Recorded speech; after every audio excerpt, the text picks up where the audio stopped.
Unidos, la situación en Brasil. Vamos a hablar con Amaury Chamorro, internacionalista. Gracias por estar con nosotros, bienvenido. Gracias, un saludo a todas y a todos que nos ven y nos escuchan en el día de hoy. Comencemos por el proceso de transición en el gobierno de Brasil.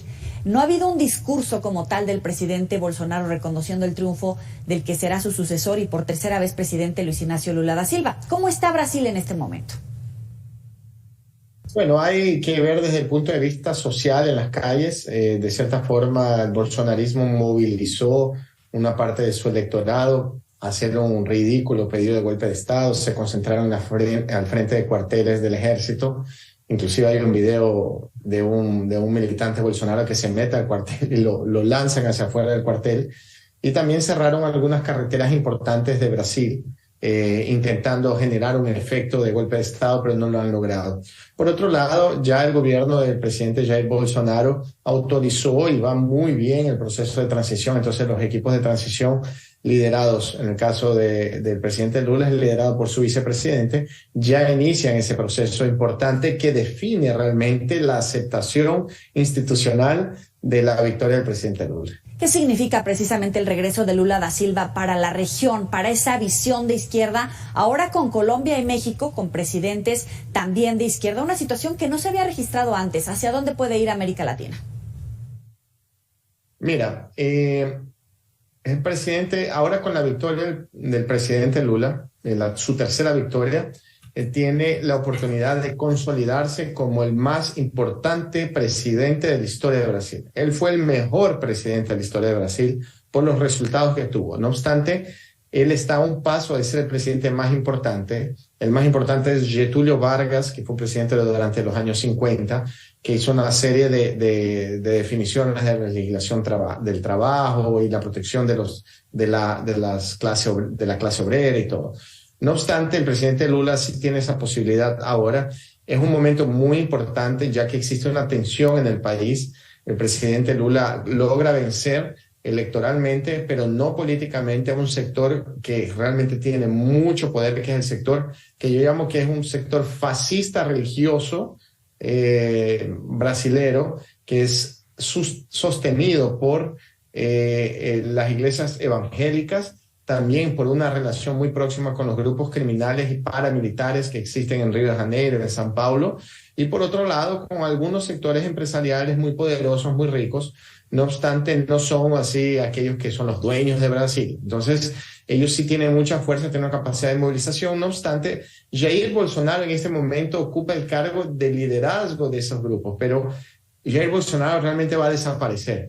Esos grupos van a generar un nuevo liderazgo que va a permitir consolidar aún más esa fuerza de ultraderecha muy violenta para poder enfrentarse a esta centroizquierda que acaba de ganar las elecciones. Ahí tiene que ser llevada en consideración y América Latina tiene que estar muy atenta porque este modelo fascista religioso se está viralizando, digamos, por todo nuestro continente. El presidente de México ha hablado de la integración de la región. ¿Cuáles son las claves en materia económica, energética, de tránsito incluso, porque tenemos severos problemas de migración?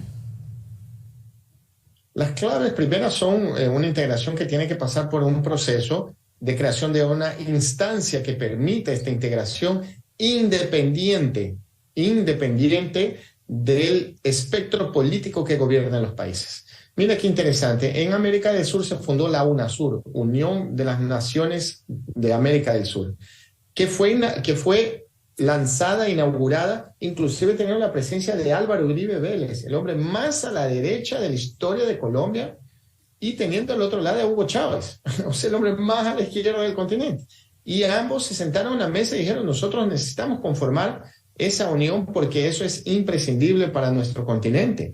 O sea, claro, después viene una acción de desestabilización generada por los Estados Unidos que acaba con Lenín Moreno y ya ahí nace el tal Grupo de Lima, ¿no? Pero como una supuesta respuesta a eso. Es clave que exista una institucionalidad que permita el trabajo de integración como un proyecto de Estado de todas las naciones, que deberían tener claro eso. Lo segundo es que exista más rápidamente posible la integración económica de nuestra región. O sea, que nosotros tengamos más capacidad de tener ventajas arancelarias de la importación, exportación de productos dentro de nuestra región, que existe una capacidad de integración también energética. Recordamos que tenemos una debilidad, digamos, una fragilidad, no debilidad, una fragilidad de los países de Centroamérica y del Caribe, que tienen que ser acogidos en este proceso. Y también nosotros debemos mirar en la capacidad de entrar y definir a negociar con los grandes bloques económicos del continente de manera unitaria, porque cada vez que vamos solitos nos debilitamos. Yo creo que este es el primer paso, generar una instancia que no sea una instancia burocrática que no sirve para nada, como es la ONU, como es el Consejo, como es la OEA, sino algo que a una instancia que tenga objetivos, metas muy claras de integración y que puedan ser medibles y que no caiga en la burocracia y no generemos nuevamente una instancia burocrática multilateral que cuesta carísimo y no sirve para absolutamente nada. El próximo martes se llevarán a cabo las elecciones de medio término en Estados Unidos. ¿Cuál es el panorama para la segunda mitad del gobierno de Joe Biden con un expresidente, Donald Trump, muy activo con la guerra Rusia-Ucrania? Yo creo, lo veo al presidente Biden muy débil, ¿no? Un presidente extremadamente débil, no solo desde el punto de vista de su salud, pero políticamente, ¿no? Yo creo que podemos tener una sorpresa en esta elección intermediaria, obviamente. Yo veo una figura como Trump muy fortalecido, mucho más. Yo nunca había, bueno, primero es un presidente activo políticamente, no un expresidente activo políticamente. Los Estados Unidos normalmente se retiran, se van a dar conferencias, se van a manejar sus institutos. En el caso de Donald Trump, él lidera un proceso del Partido Republicano y de una ala más extrema del Partido Republicano.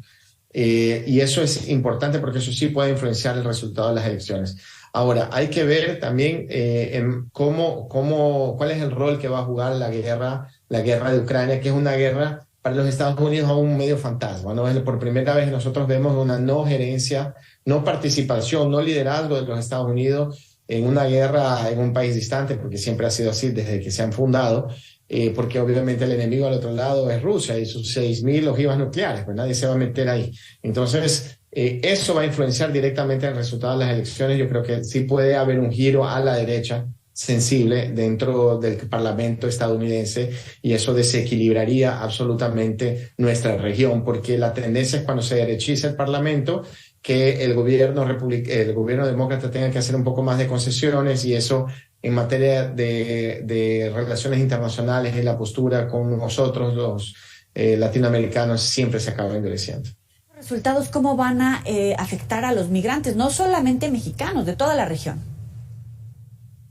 Sí, yo creo que nunca es bueno, ¿no? Para los migrantes hispanohablantes o los latinos de manera general, un gobierno, una fortaleza republicana, sea en el Congreso o en la presidencia de la República, ¿no? Siempre ha sido un partido que se ha sostenido con base en el racismo, pese a tener uno de los principales voceros, un cubano americano, como es el caso del senador de la Florida. Entonces, sí hay una participación importante. O sea, debemos entender que, claro, los republicanos de la Florida acaban pendiendo mucho la balanza en contra de las políticas de los países que intentan una cierta soberanía en el continente. ¿Por qué? Porque la Florida es un estado imprescindible para la elección presidencial y sabemos que si la Florida de repente no se les da el cariño que se merece, que realmente ellos creen que deban merecer y normalmente son parte de la exigencia para los estados,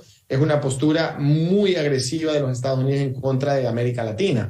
Entonces hay que saber equilibrar. Ahora, yo creo que lo mejor es que se gane la línea demócrata, obviamente, y eso permita tener una mucho mejor relación de los migrantes con el Estado, con la institucionalidad estadounidense y que se logren respetar los derechos más que no solo derechos laborales y todo, pero derechos humanos, ¿no? Vemos una postura muy radical por parte siempre de los Estados Unidos cuando está en manos de los partidos republicanos, del Partido Republicano. Amaury Chamorro, muchísimas gracias por estos minutos para el auditorio de Mega Noticias. Muy buena noche. No, gracias a ti, un saludo a todas y a todos. Siempre un gusto estar aquí. Sabe que puede recuperar estas entrevistas en los próximos espacios informativos. Y mire,